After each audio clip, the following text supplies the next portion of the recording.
So hello again, everyone. This is Alexandra. Welcome.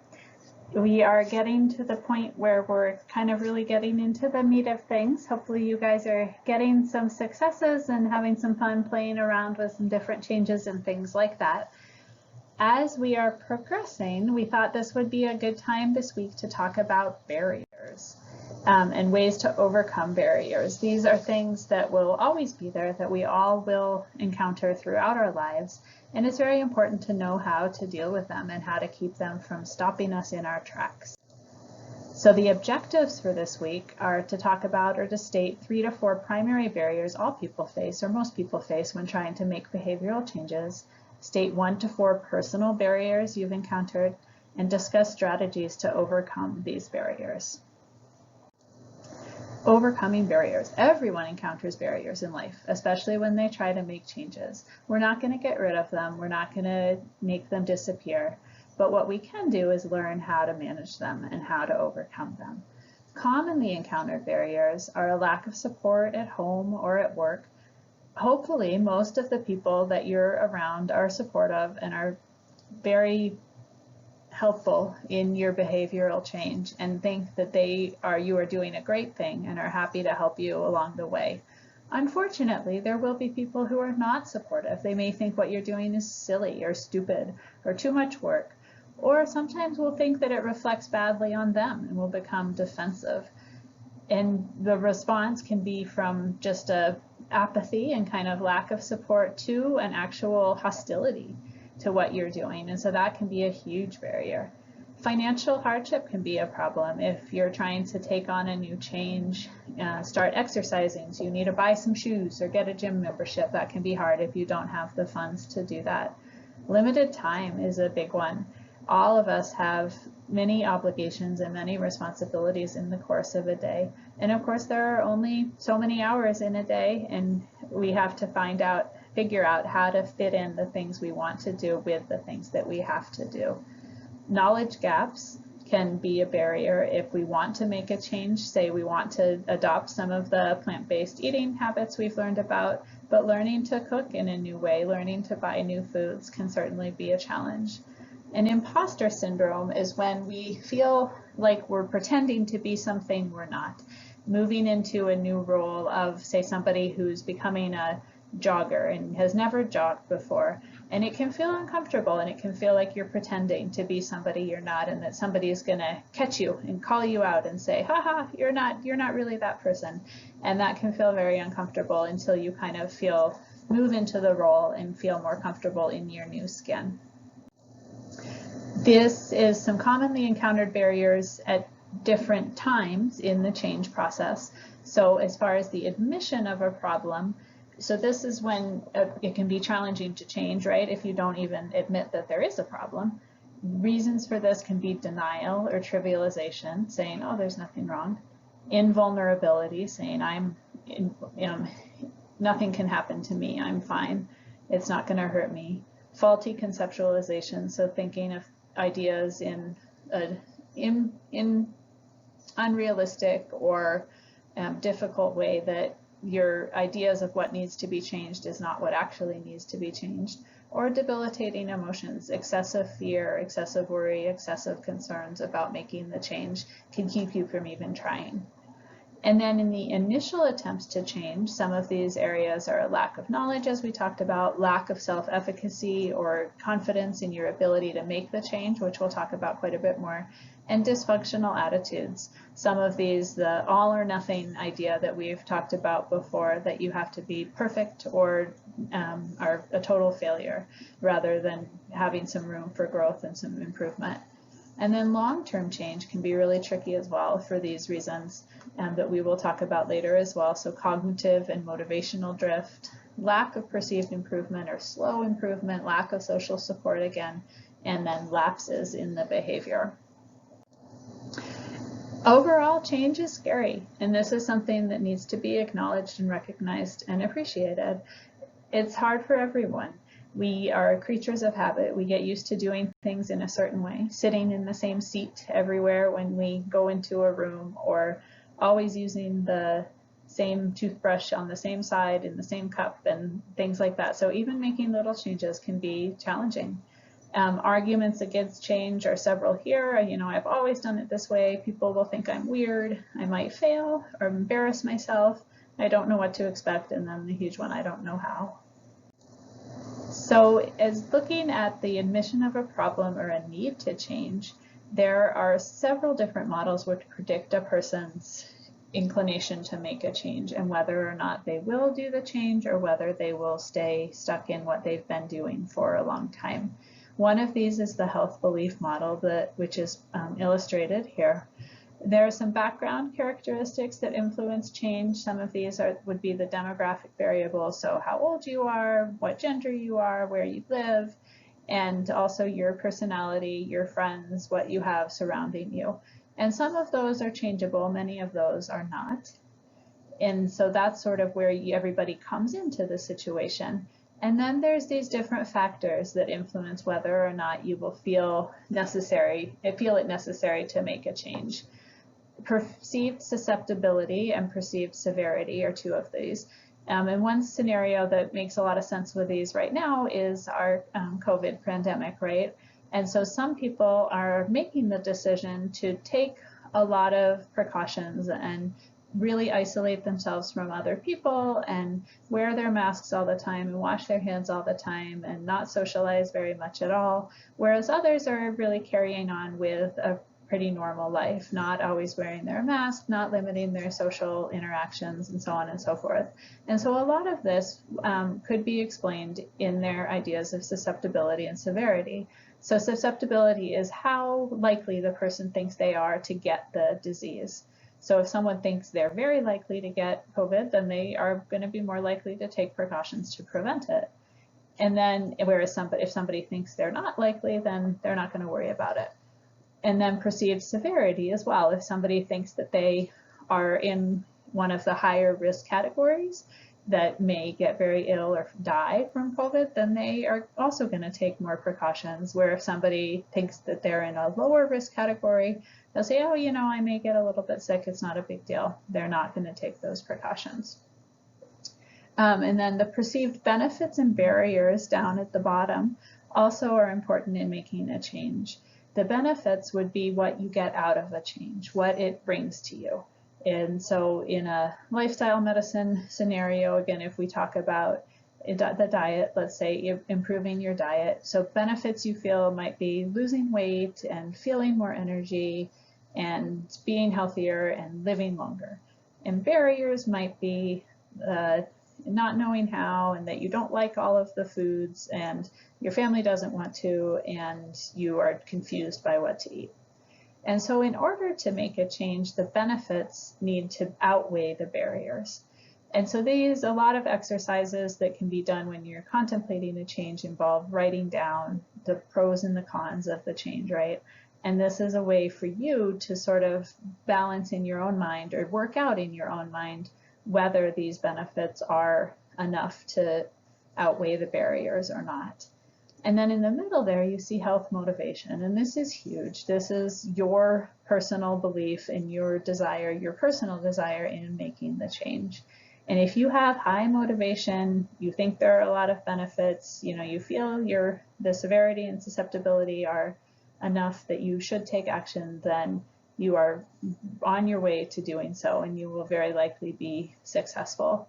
If you have, on the other hand, if you have so many barriers and you don't think it's that bad, then you're probably not going to, and maybe that's not the change that you should be focusing on right now. You want to find one where you are likely to succeed. And then these cues to action in the bottom are sort of external things that may come along and change your ideas about change at a time. It could be you having an illness, it could be a loved one, getting diagnosed with diabetes or something like that tells you, oh my, maybe I should change. Whereas before you wouldn't have felt the motivation or the susceptibility as much as there.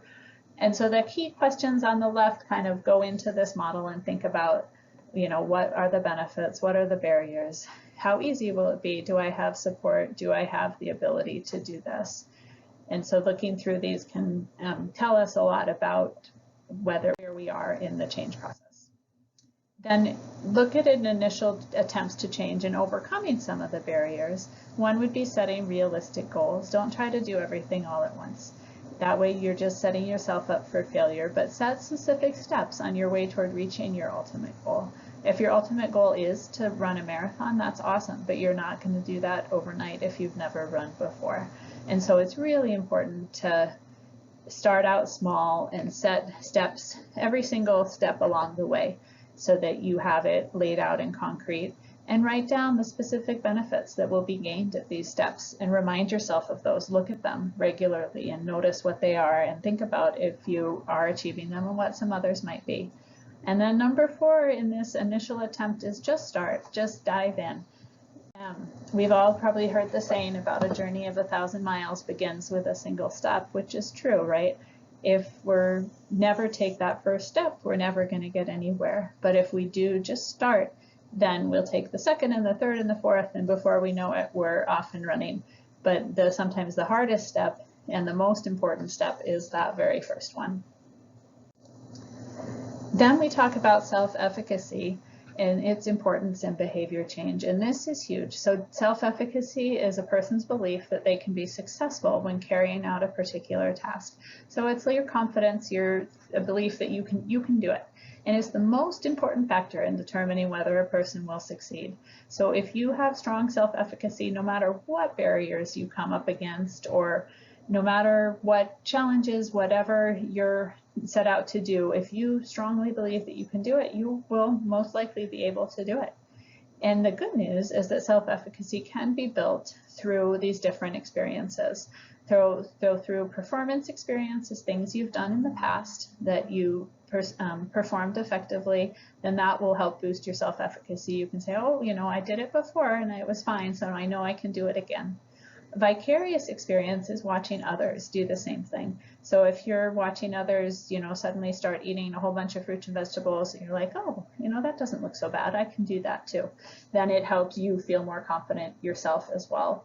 Social persuasion is having somebody to help support you and coach you and boost your self-efficacy as well, and tell you you can do it and provide encouragement that you can do it. The imaginal experience is looking at future success, imagining yourself, and this is something that professional athletes do a lot, right? Is the visualization, is they imagine themselves hitting the home run, or imagine themselves catching the touchdown pass, or doing the great play. And the more you visualize that in your mind, thinking about how you're going to be successful, it does actually boost your confidence in your belief that you can do it.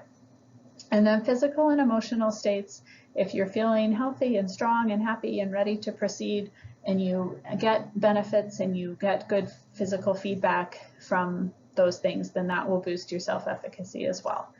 The other thing to mention is that all of these can, of course, work in reverse as well, right?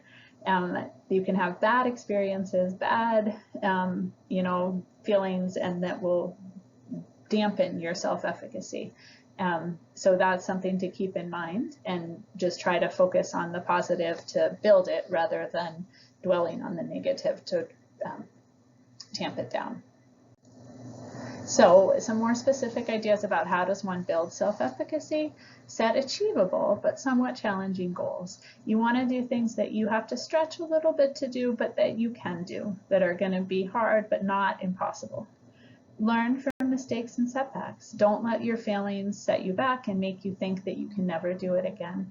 Look at them and see what you can do to move forward and change to be successful the next time. Capitalize on your inner strengths and core values. And all of us are different. All of us have different strengths and different values and different ways that we contribute to the world.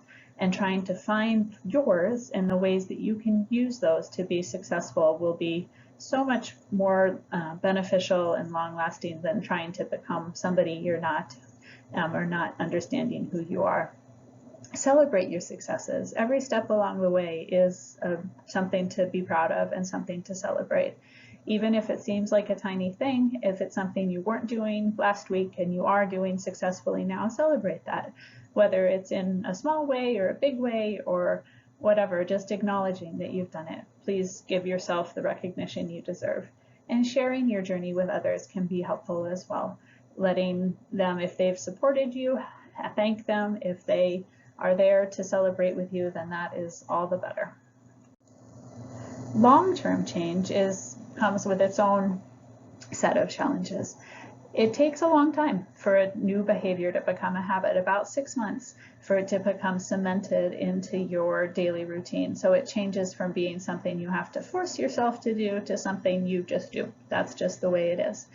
And during this time, there's many opportunities for the behavior to be challenged. Many of these barriers will come up, and it can be hard to get over these bumps in the road and keep on. But it's important to do so that it does become a habit. Some of these challenges that we mentioned at the beginning, and we'll go to in a little bit more detail now, are cognitive and motivational drift. And so this has to do with just maintaining interest. It's hard to keep interested in something for the long term, especially if it's hard or it's challenging or it's turning out to be not quite the way you thought. And so trying to think about ways to re-spark your interest or your thoughts about it. Lack of perceived improvement would be if changes are taking too long, if you're not losing weight as fast as you thought, if you're not increasing your walking distance as much as you had thought. Things like that can be very frustrating. And lack of social support, which we'll talk about many times because it is so important, can be a long-term challenge for sure. We depend on others in so many ways, and not having people to support us and help us along the way can be very difficult. And then lapses in behavior is when we step out of our desired behavior for a period of time. And so what's the difference between a lapse and a relapse? A lapse is a momentary return to the prior behaviors without losing the new habit entirely, right? So you're walking every day, you're doing so good, and then you have a day when you just don't feel like it. You're tired and you stay in bed and you don't go walking that morning. But then the next morning you're like, okay, I'm up, and you go and you resume it again. So that's a lapse. A relapse is a reversion to the prior behavior. The new behavior is gone. So you've been, again, walking every day, you've been doing so good, and then the morning comes and you're so tired and you sleep in and you don't go, and then the next day you don't go again, and the next you don't go again, and before you know it, it's been 6 weeks and you haven't walked in a long time, and you're not a walker anymore. So how do we keep a lapse from becoming a relapse? One way is to try to identify potential triggers or challenging situations in advance and have some plans in place to address them. So things that may be a problem, think about how you might be able to overcome them before they even really occur. This is often talked about in people quitting smoking. So a lot of the smoking, some of it is the actual nicotine, but a lot of it's the habit of it. And so for people who always smoke after a meal, and that's just what they do and what they've done for so many years. And so they know that anytime after a meal, it's going to be really hard not to have a cigarette. And so know that and acknowledge that and think about what can be done instead. Can they go for a walk instead? Can they have a piece of gum? Can they listen to a favorite song? Anything like that to think about what you can do when those challenging moments come. Have a support person in place to call when you mess up. In AA, they have the sponsor, right? And so anytime you're really struggling or feeling like you need to have a drink, you have that person that you can call, and they'll talk to you and they'll support you and they'll keep you back, get you back on track. And don't obsess over small slip-ups. Learn from them and jump right back on and keep fighting. And one way we do this is through reframing failures, which plays a very significant role. And this is the difference between what's called a fixed mindset and a growth mindset. So a fixed mindset, you say, it is what it is. I can't do anything about it. I failed. I'm a failure.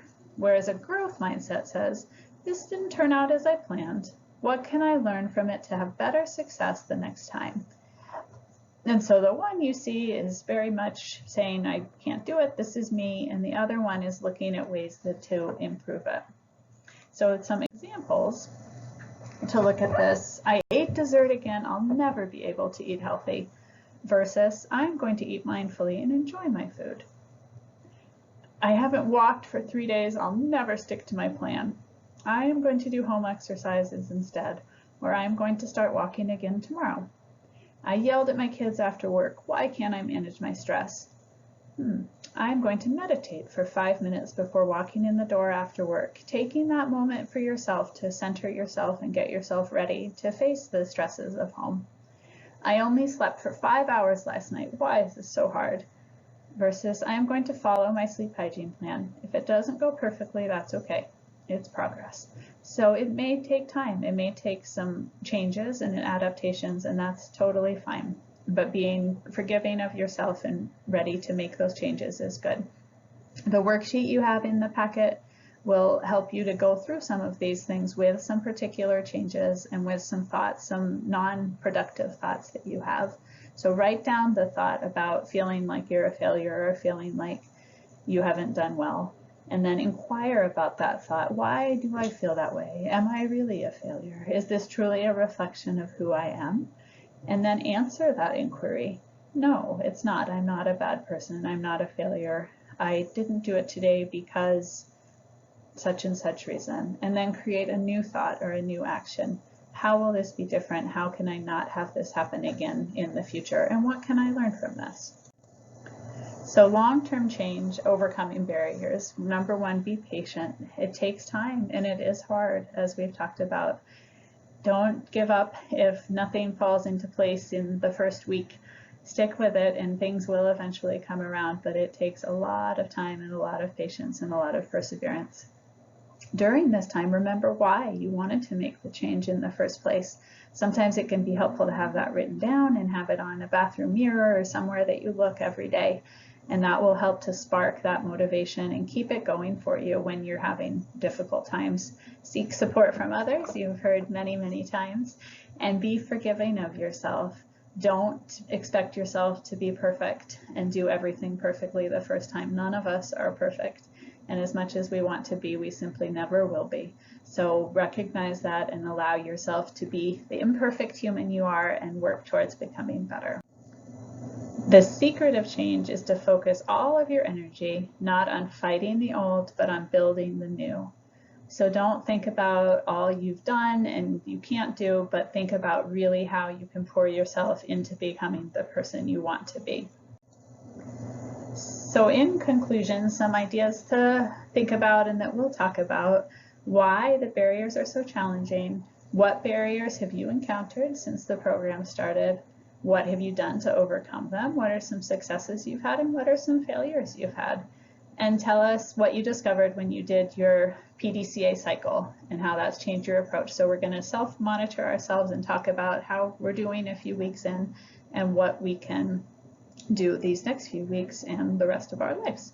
So thank you very much, and we look forward to talking to you soon.